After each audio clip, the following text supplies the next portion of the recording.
Colombia en el mundo en Colombia, con Laura Gil.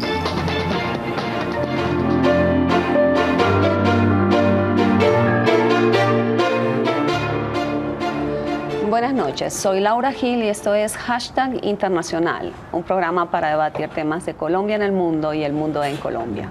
Y las dos noticias de la semana fueron la Cumbre de las Américas, la nueva relación de Estados Unidos con Cuba y el acuerdo con Irán. Por eso este programa es sobre la nueva política exterior de Estados Unidos y nuestro hashtag numeral Estados Unidos en el mundo. Bienvenidos.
Bueno, y para hablar de la política exterior de Estados Unidos, en el set, 4 analistas: Ana María Trujillo, profesora del Bosque del Externado, especialista en cooperación internacional.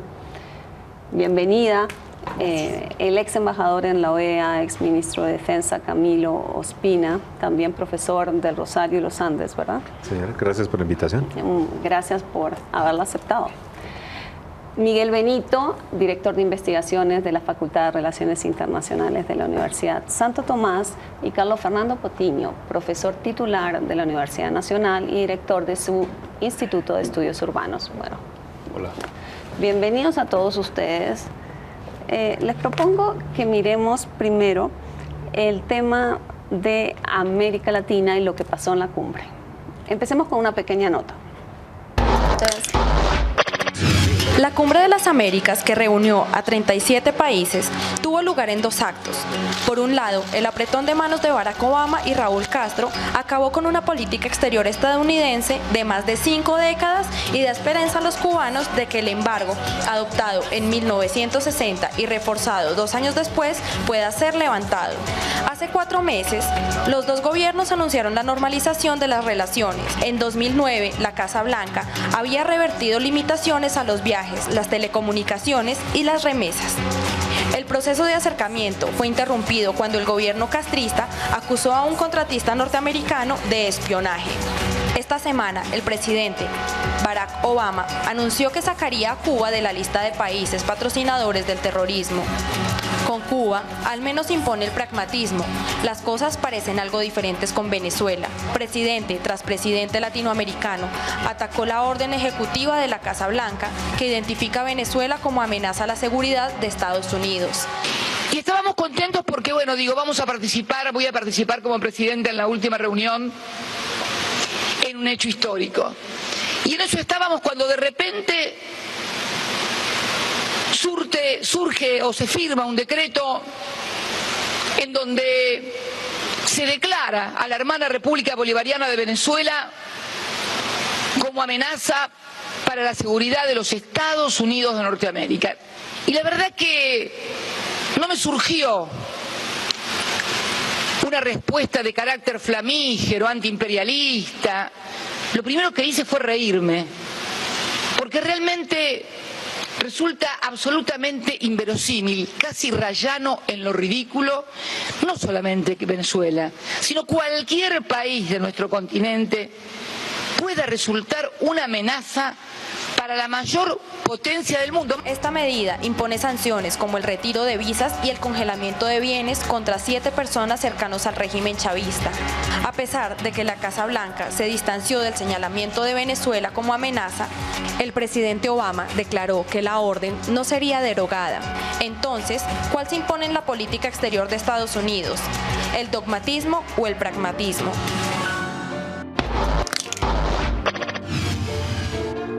Bueno, este es el debate que les propongo. ¿Se impuso el pragmatismo en la política exterior de Estados Unidos? Por supuesto, ustedes me pueden contestar que quizás el debate sea otro, pero ¿les parece que si arranco con esa pregunta? Sí, yo no creo que se haya impuesto el pragmatismo. Yo creo que un poco lo que hablábamos antes de iniciar el programa es ya Obama descansado diciendo voy a hacer lo que yo realmente quería hacer.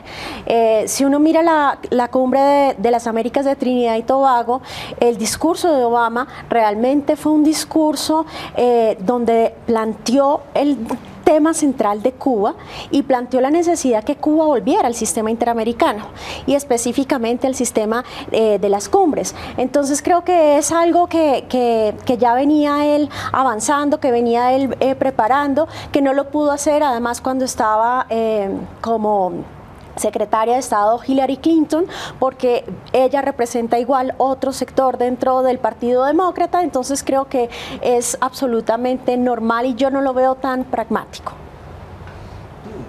Yo creo que sí hay un reajuste pragmático en el sentido de que le abre una puerta hacia Latinoamérica, sobre todo después de la cumbre de Cartagena, esa otra cumbre con tantos dimes y diretes, en la cual uno de los temas es, bueno, en la siguiente cumbre tiene que estar Cuba. Bueno, pues Estados Unidos desbloquea, levanta y dice, listo, yo ya he concedido, ustedes que me dan a cambio. Y en ese sentido le genera una apertura. Al mismo tiempo, si quieres, da contentillo a los sectores más duros cuando retóricamente califica a Venezuela de gran amenaza a la seguridad nacional, pero la gran amenaza a la seguridad nacional acaba en que se da una orden ejecutiva que sanciona a 7 personas. O sea, esa es la gran amenaza a la seguridad nacional. Pero ahí Miguel, has dicho algo interesante, ¿no? Porque dijiste, bueno, ¿qué me dan a cambio? Claro. ¿Qué le dieron acá? ¿Qué le dio a cambio a América Latina? Pues en esta cumbre, de momento, le dio robarse la cumbre. O sea, la foto fue Castro y Obama. Los dos ganadores de la cumbre, por encima de todos, son Castro y Obama, que sacan la foto. Después creo que el presidente Varela, que recibe una papa caliente semiexplosiva hace 3 años y al final se acaba sacando una cumbre que todo el mundo califica histórica, no por la cumbre en sí, sino por la foto de lo bilateral. O sea, entonces, creo que de momento, y le permite eso, resituarse y reabrir sus relaciones con Latinoamérica, que venían un poquito trabadas, por decirlo suave. Pero eso rinde, o sea, cuando es que me cuesta cuando profesor Benito planteas, no, es que hay una ganancia para Obama porque se robó la cumbre, pero ¿significa algo robarse la cumbre? Yo no creo. O sea, para Estados Unidos, para la Casa Blanca. Yo creo que le importa muy poquito. Yo he estado pues en 2 cumbres y en realidad les importa poquito. En realidad van más de alguna forma por un hecho de diplomacia, de cortesía, de manejar las cosas, pero las trascendencias de las cumbres normalmente son las bilaterales que uno realiza en las cumbres. Eso es lo práctico en la política, por lo menos. Ahora, lo que yo veo es a un Obama en un lame duck, para que los que nos escuchan, lame duck significa pato cojo, y es lo que utiliza un término que usan los norteamericanos para los 2 últimos años de gobierno. Históricamente, el partido en el poder pierde las elecciones del Congreso, normalmente pierde, y trabaja contra el Congreso, eso es normal, pero también significa que son los 2 últimos años del presidente que no lo pueden reelegir, y en ese contexto él es libre para poder empezar a hacer la política como la quiera ver.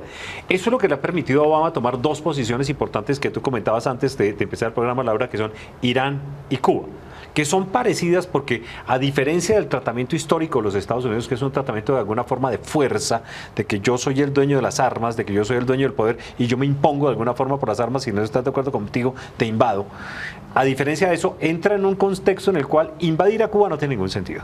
Dejar a Cuba como está, tampoco. Si quisiera Obama, pudiera no haber hecho nada con Cuba y nadie se habría dado cuenta. Simplemente lo hace de alguna forma, Dan Restrepo, que era el asesor de él, en algún momento lo expresaba diciendo que el tema cubano era un tema que más valía resolverlo por la tercera generación de cubanos que estaban en Miami que por cualquier otra cosa.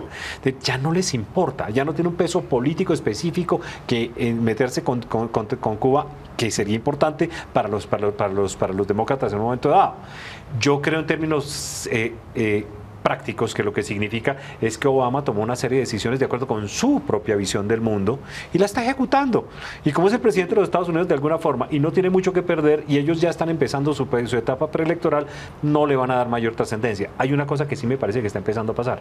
Cuando uno lee lo que están escribiendo los Estados Unidos en los Estados Unidos sobre lo que está pasando, empiezan a pensar de alguna forma que el camino diplomático, y lo escriben lo escribieron en el Washington Post hace 4 o 5 días y lo vienen escribiendo en el New York Times seguido. Ellos empiezan a entender que el camino diplomático puede ser más pragmático, y ahí de pronto tú conectas, más pragmático y más flexible que el camino violento. Ellos empiezan a ver cómo le hacen una propuesta a Irán y Irán acepta. Irán teóricamente radical, no debería aceptar, pero acepta. Y empieza a evolucionar una relación y empieza un acuerdo difícil como el no nuclear de Irán, empieza a avanzar y está a punto de concretarse. Bueno. Pero empezamos. No, yo quisiera apuntar varias cosas. Coincido, digamos, ahí tenemos varios puntos de coincidencia entre todos, pero quisiera plantear eso, es que la relación con Cuba tiene también un aspecto geopolítico muy importante, y es que los últimos 10 años Rusia ha reconstruido un triángulo estratégico muy importante sobre el Gran Caribe, y ese triángulo estratégico además tiene que ver con un triángulo que va de Venezuela a Cuba y a Nicaragua, sí, donde además Rusia ha reabierto la estación de radioescucha de Belén. Perdón un segundito, recuerden el incidente de los aviones rusos. Claro, voy hacia eso, y además los aviones rusos entre Colombia y Venezuela, la navegación y Nicaragua, el trazado de rutas entre Venezuela y Nicaragua, y que van y vuelven, la flota de Armada rusa que está en Nicaragua, la creación de una base rusa en Nicaragua, que no la llaman base, sino estacionamiento de mantenimiento civil, pero no es una base militar, las 2 bases militares rusas que hay en Venezuela. Bueno, todo este asunto es muy interesante porque la relación de Obama y la apuesta de Obama con Cuba llega exactamente después de que ya se había producido un acuerdo entre Estados Unidos y Cuba para la transición política cubana. Y esto es muy importante plantearlo, es que lo que está de fondo y lo que no hemos visto es si los norteamericanos se están metiendo o no se están metiendo en el problema de cómo se hace la transición política de los Castro a la siguiente generación de gobernantes en Cuba. Ese es un tema delicado que hasta ahora no se ha tocado, no se ha negociado, y de hecho se han levantado una serie de críticas frente a este asunto. Ahora, ¿Obama es pragmático? ¿No es pragmático? Hay una ironía o una paradoja en el caso de Obama. Por un lado, es un presidente demócrata que está ejecutando quizás una de las agendas más radicales demócratas, digo, más radicales comparado incluso con Clinton, que fue quien aprobó la ley Helms-Burton, por ejemplo, contra Cuba y los negocios con Cuba, pero adicionalmente es el presidente que más poder le ha dado a los militares a través del Comando Conjunto de Operaciones Especiales, el JSOC. Y en esta condición, pues Obama, por un lado, ha jugado fuertemente a la diplomacia, pero a la vez también juega fuertemente al poder militar. Yo diría que, por un lado, aparentemente es pragmático, pero por otro lado, estoy de acuerdo con el doctor Camilo Espina, por otro lado, tensa la cuerda diplomática, pero tiene un recurso militar absolutamente novedoso, que es un Comando Conjunto de Operaciones Especiales que además de estar prácticamente libre de cualquier condición militar, actúa abiertamente, y obviamente estamos frente a un rediseño de lo que hay acá. Ahora, ¿qué tanto se ha separado de Bush? Esa es la gran pregunta. ¿Obama se ha separado radicalmente de Bush o no se ha separado radicalmente de Bush? Uno diría que sí, cerró la guerra de Afganistán, se cerró la guerra de Irak, él negocia con Irán, se mete con Cuba, cambia, digamos, una serie de condiciones. Pero cuando uno mira en el caso de Medio Oriente, además ve que de alguna manera la agenda que termina continuando en el rediseño de los estados, la promesa del Kurdistán, quien más le ha dado sentido a la promesa del Kurdistán es Obama, más que lo que había quedado en pie del gobierno Bush. Bueno, lo que yo creo es que aquí hay una paradoja importante frente al pragmatismo de Obama, en el sentido en que por un lado tiene lo diplomático, por otro tiene la guerra, por llamarlo de alguna forma, el poder belicista, y en ese sentido Obama es un presidente absolutamente clásico desde el punto de vista del ejercicio del poder. Bueno, nos vamos a una primera pausa. Mientras nos vamos, les propongo que nos manden sus preguntas a nuestra cuenta @INTL y ya volvemos a contestarlas.